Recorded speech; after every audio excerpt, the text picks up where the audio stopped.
dengan catatan si Roy. Sebagai dukungan kamu terhadap channel ini, silakan subscribe dan nyalakan lonceng notifikasi. Malam itu seperti biasa. Ibu membangunkan ayah untuk pergi ke pasar. Ya, memang seperti itu kebiasaannya. Orang tuaku selalu pergi ke pasar pada dini hari, sekitar jam 3-an. Ayah dan ibu memang cukup sering berbelanja di pasar yang bukannya dini hari.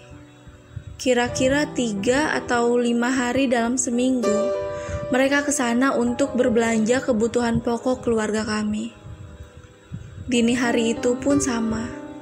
Setelah ayah dibangunkan ibu, mereka lalu bersiap-siap untuk pergi ke pasar menggunakan motor tua kesayangan ayah.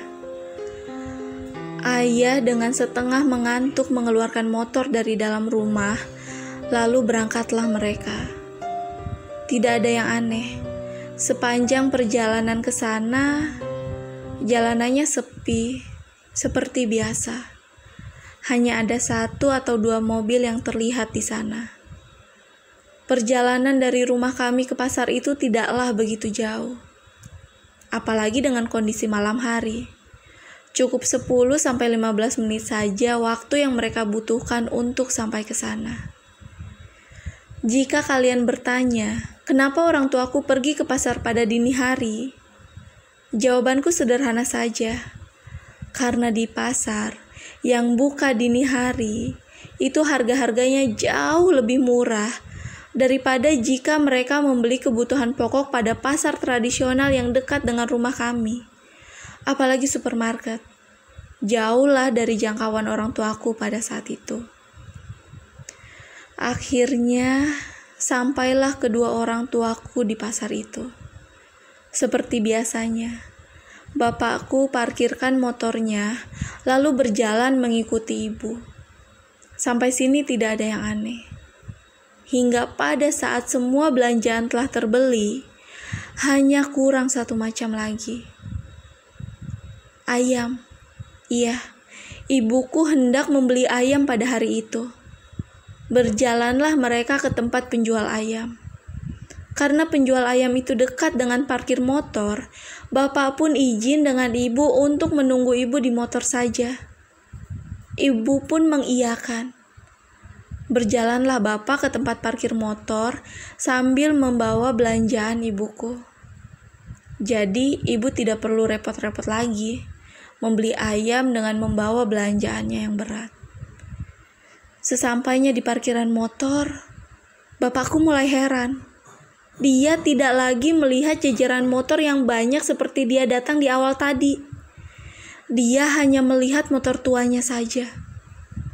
Dan tidak terlihat pula tukang parkir yang biasanya datang dengan sigap jika ada orang yang hendak mengeluarkan kendaraannya.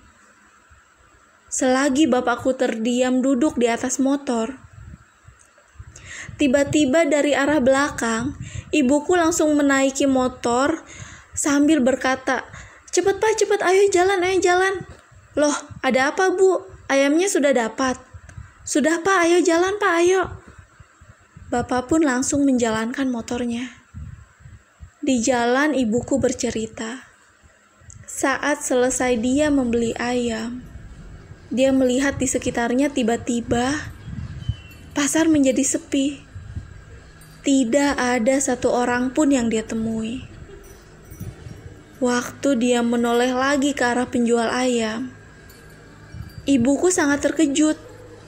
Di sana dia tidak melihat ada siapa-siapa. Si penjual ayam ataupun dagangannya tidak ada. Bersih, sepi. Sesampainya orang tuaku di rumah, aku dan kakak-kakakku sudah terbangun. Seperti biasa, kami menunggu bapak dan ibu pulang dari pasar dan berharap kedua orang tuaku akan membelikan kami jajanan pasar yang akan kami santap sebelum sholat subuh berjamaah. Tapi begitu ibu dan bapakku melihat isi kantong belanjaan, isinya hanyalah serpihan kayu, sampah-sampah plastik dan bangkai hewan. Bapakku langsung membuangnya keluar rumah Ibuku langsung memeriksa isi dompetnya. Syukurlah, ternyata uang ibu masih ada, utuh semua di dalam dompetnya. Lalu yang jadi pertanyaan kami adalah, waktu ibu membeli belanjaan, ibu membayar mereka pakai apa?